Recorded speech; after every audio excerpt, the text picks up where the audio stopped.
Alright, so here is the Laquered Bow build that I had originally. I am going to exalt the rest of the gear.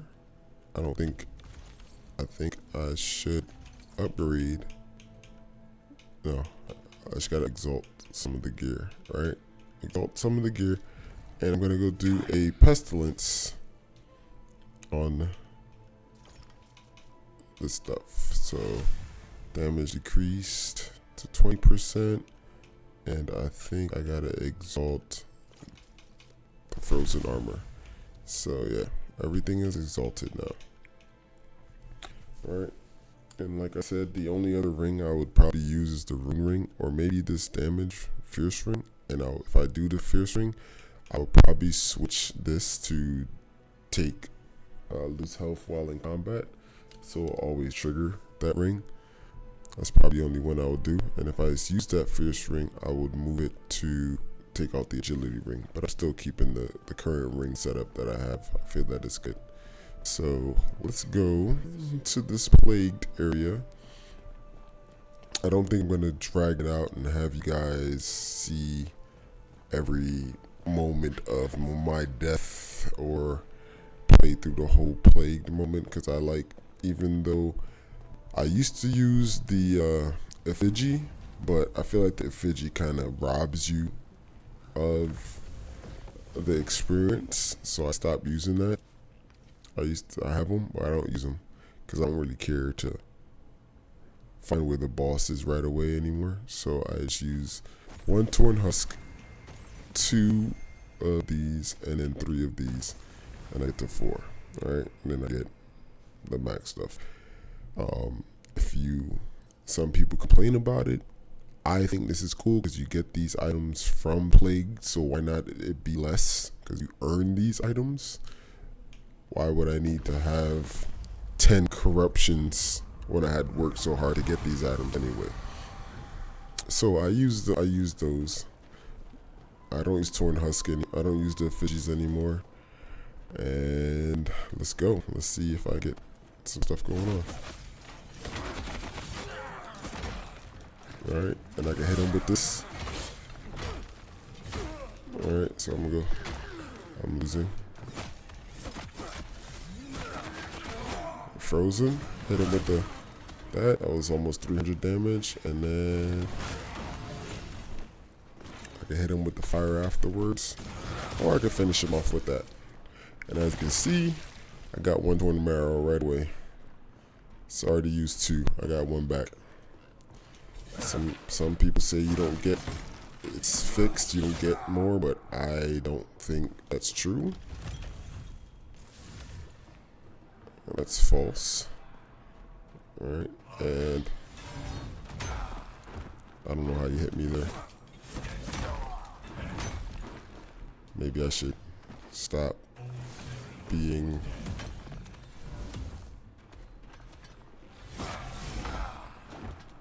I was trying to execute him.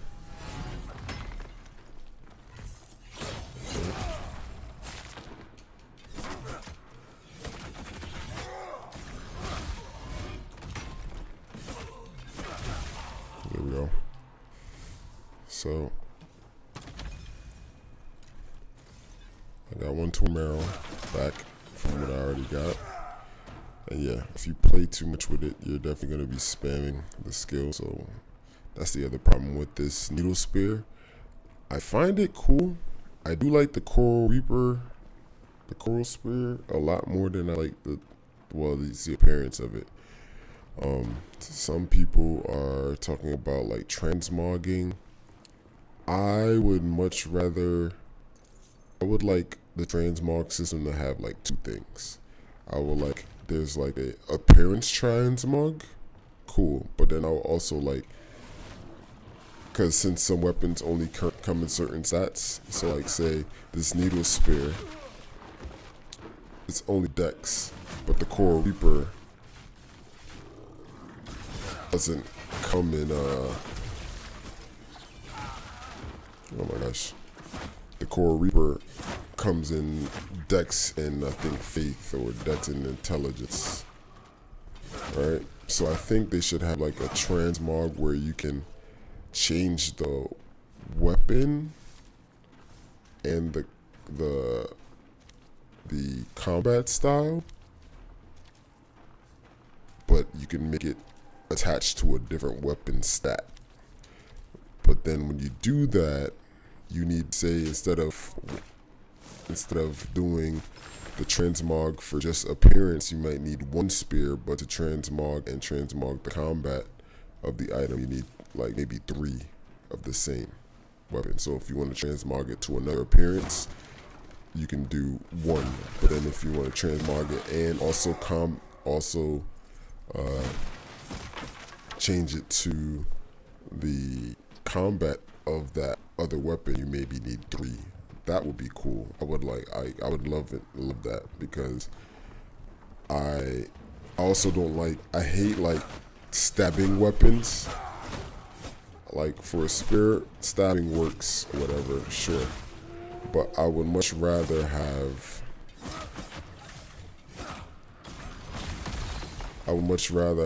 also the ability to copy the combat, because I think some of the other spears are very like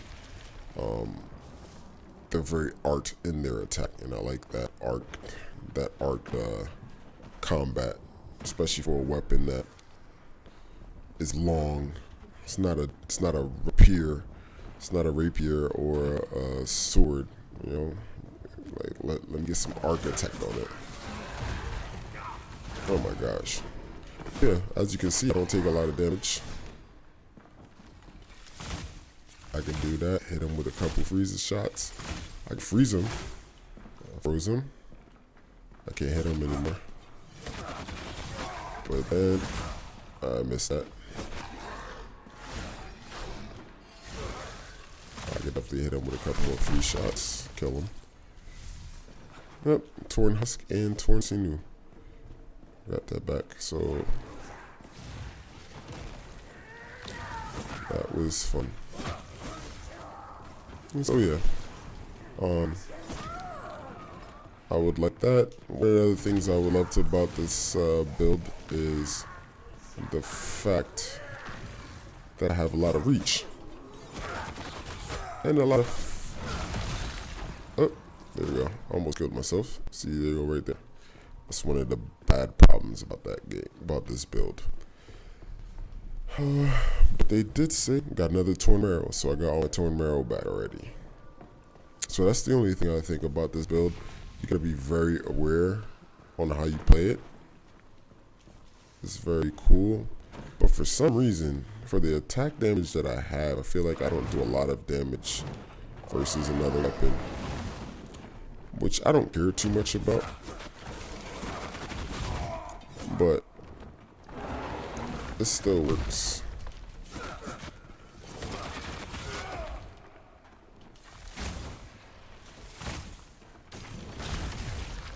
Yeah, hit him with a kill. So the minute you get the freeze off, you can just hit him with the evasive shot, and it does so much more damage. I just did a frame skip on that kill though.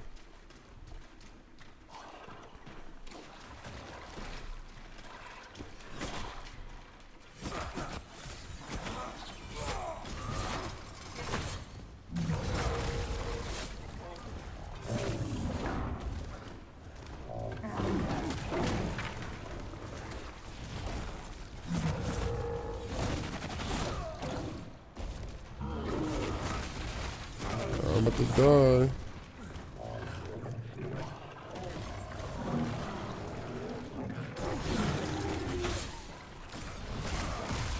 Killed the bear.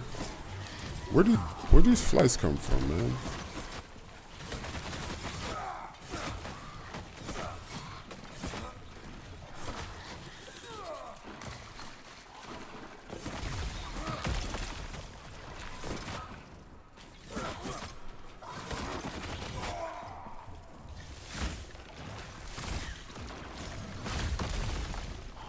Kill that one. I was using Frost Strike before. I feel like Frost Strike might have been better. It was 230 damage. So even though the monsters are weak while you're playing here in the game, on the boss it still does a significant amount of damage. Probably looking at maybe 15 to 20% damage on a hit after a freeze, but it's just the freeze buildup. I don't like, you don't have to do that. You can also hit him with a, alright, there you go right there. Fire, you don't have to wait for the freeze buildup sometimes. You can just hit him with a fire attack if you have enough focus. Because if you hit him with the ice, you got damage boost on the fire already. So you don't really have to wait for the freeze buildup. But I just tend to wait for the freeze buildup because why not? You can probably do. So the other thing too, when you're using fire and ice, when you have one buildup on one build, it doesn't stack. They don't like change. So if you have ice buildup and you hit them with fire, it doesn't remove the ice and put the fire on them. So I don't know if you guys noticed that or no, because most people usually are single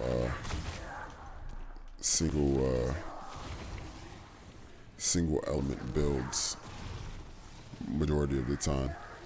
And I'm not gonna keep there playing games with this thing, which she needs to get out of there.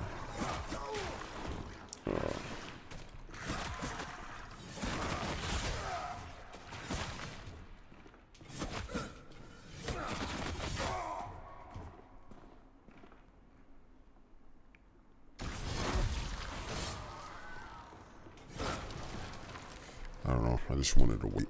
I didn't feel like doing all that damage. I didn't feel like rushing him. He was already frozen and on the ground. Why not? Why not wait? That was this big guy over here with the speed boost. Is that like he got like a doll face?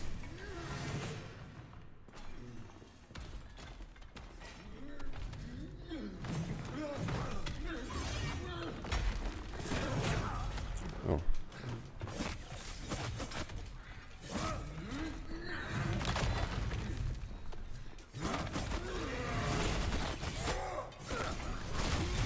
See? Easy kill.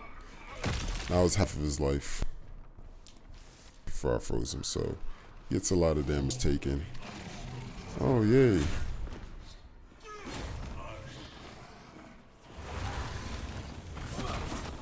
And I could just do this. Well, I can't do that. They're gonna let me, I can't get out of here.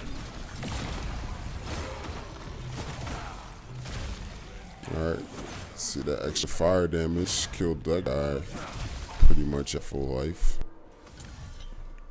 And Divine Scimitar. Alright, so this is how the build works. So I did exalt the ice damage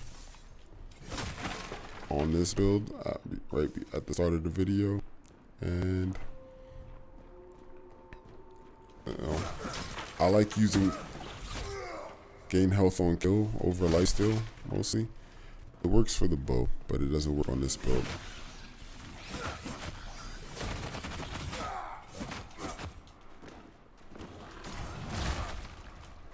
Not gonna let go.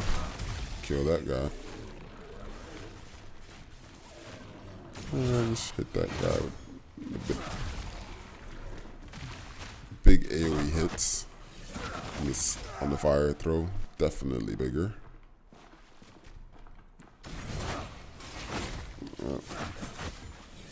And I like that they kept that detail. They didn't make it like a default weapon size thing, like, or default skill. It's weapon dependent, which is a very cool detail, a cool idea.